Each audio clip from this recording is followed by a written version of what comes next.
Hey, this is Kent over at Zamplo, and in today's video, it's a continuation of the last video I did where we showed you the release of the wetlands overlay on the map.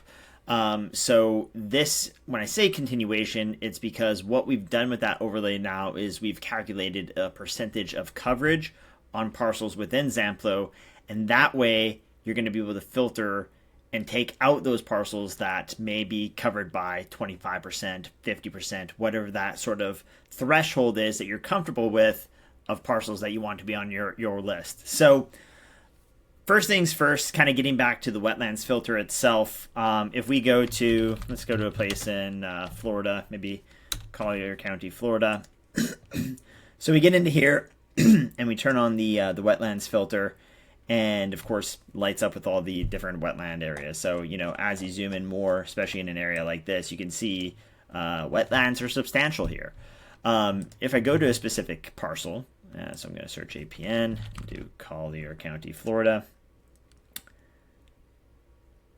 Now we have a calculation of how much of that parcel is covered in wetlands. And so if we scroll down on the information over here on the right, we can see this one has a 97% coverage, which is probably not something you want to be included on your list if this is an area that you're targeting. But you might notice in looking around this area that a lot of these parcels have wetlands in the back and a house in the front. And so that could kind of answer a little bit of like, all right, there is a threshold or a amount that I might be comfortable with in a certain kind of like size range or acreage range of parcels that I'm looking for. So this one in particular right here, it is a 2.73 acre parcel. If we go down to the coverage, it is basically 50% covered, which when I'm looking at the map, that's what it looks like, about exactly 50% covered. So that's all good and well when you're looking at it, but what about before you even get to the stage where you've sent the mail? What about when you're trying to create that list?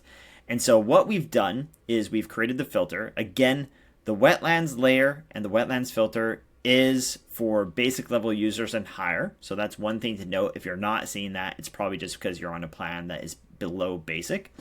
But if we go to the export data page and we have all these filters turned on, we now have some different ones that we can add in here, notably being the wetlands percent filter.